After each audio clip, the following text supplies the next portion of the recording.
Hello, my name is Josue Rodriguez, and I am the Special Projects Manager for Workforce Solutions Rural Capital Area. I welcome you all to the Summer Earn and Learn Supervisor Swipe Clock tutorial.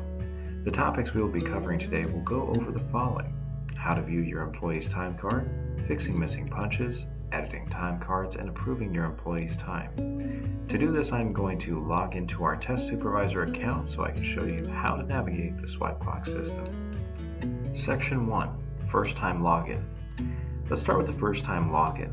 The SEAL team should have provided you with an initial login username and password, as well as the web address to access Swipe Clock.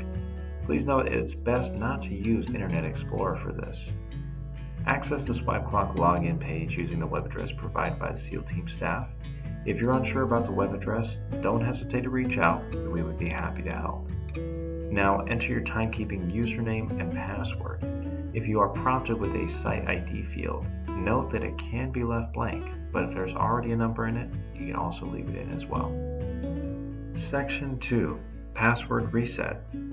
After entering your credentials, whether on the web clock or employee portal, you will be asked to reset your password. Your new password must be at least 8 characters in length and contain 2 character types, such as upper and lowercase letters, numbers, or symbols. Once you've successfully reset your password, you'll need to log in again. Now, we've already done this for our test account, so unfortunately we won't be able to show you this, but it is very straightforward and the Swipe Clock system will prompt you all the way through. Again, if you have any questions or concerns, please feel free to reach out to the SEALs team staff via email at seal@ruralcapital.net, and we will get to you as soon as possible. Section 3. View employees and edit punches. To access a list of your current employees, please navigate to the Total Current Employees option, located within the Quick Stats section. Upon selecting this, a list of all current employees will appear on the left-hand side of the screen, just below the Online Timekeeping section. When you wish to manage a SEAL participant employee's time, simply click on their name in the list. We'll go ahead and click on Test Employee here. You will then have the ability to either add hours to their time card if they haven't clocked in at all, or edit their hours if any inaccuracies are present. For many of our SEAL participants, this will be their first time work experience, so we could reasonably expect some errors when they clock in and clock out. To provide an example on how to correct this, we're going to walk through one here. So we're going to focus on Tuesday 11/7. See, the client clocked in at 9:15 a.m. and ended their shift at 12 o'clock.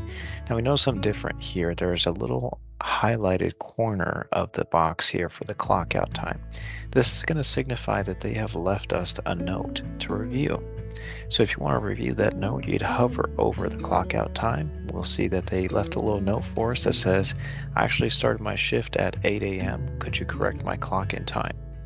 We can definitely do this. Of course, we want to think, is that actually the case? If it is, wonderful. They did start at 8. They probably just remembered at 9:15. So let's go ahead and edit this here. We are going to change this to 8 o'clock. And we're going to put here a little note to verify that. We're just going to say test worked from 8 to 12. And we're going to make sure we save this. And then now we're going to see that there's another highlighted yellow box here, and that's going to indicate that we made a change there as well. So now that the client's corrected, we're all good. We can move on to the next step.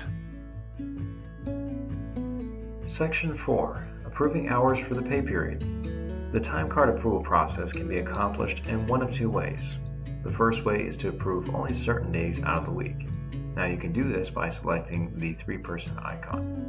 Once you have selected the 3-person icon, you will notice that the background will turn black. This indicates that you have selected that particular day your SEAL participant has worked.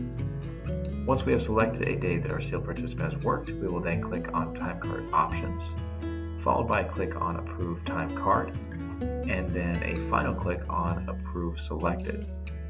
You will notice the 3-person icon will appear green, indicating that the approval was successfully accepted. The second way to approve a time card is by approving the entire pay period in one go. To approve the entire pay period, you would simply go to the time card options, followed by a click on the Approve Time Card, and then a click on Approve All Entries. It is important to review your SEAL participants' hours and notes to ensure that they have been accurately accounted for in the system. Again, if there are any issues, please feel free to reach out to the SEAL team staff via our seal@ruralcapital.net email. It is also important to note here that the three-person icon signifies 3 levels of approval. Our SEAL participant will need to approve their hours as well as their supervisor, which would be you. The SEAL team staff will be the third party to approve the hours at the end of the pay period. It is also important to consider that when you approve an entry or all entries, you will see only one of the people turn green in the 3-person icon.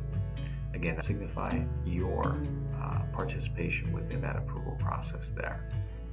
Section 5, unapproving a time card. To unapprove a time card, simply edit or add information to a time card. Once the changes are saved, you will then approve the time card again, along with any other levels of approval needed. So let's say, for example, our SEAL participant has already established an approval for their time, but you noticed and you talked with them, hey, you got this hour incorrect. You would simply go in there, change in the system, you would hit that approve. On the SEAL participant's end, they would need to go back and hit the approve on their options as well, if they agree with the changes. And then of course the SEAL team staff will follow up thirdly here and finalize that with an approval as well. Section 6, conclusion. And that's it, folks. This is an overview of how to navigate the swipe clock system and how to manage your SEAL participants' time cards. Remember, if you have any questions or need any assistance, please feel free to reach out to the SEAL team staff. As a courtesy, we will be attaching our script to the video in case you would like the written version of this video. We sincerely appreciate every employer that has signed up to impart such a great service to our local communities. We could not run this program without our community partners, so we are grateful to have you on board, and we are eager to share in the creation of memorable experiences for our SEAL participants. Thanks for watching, and happy timekeeping.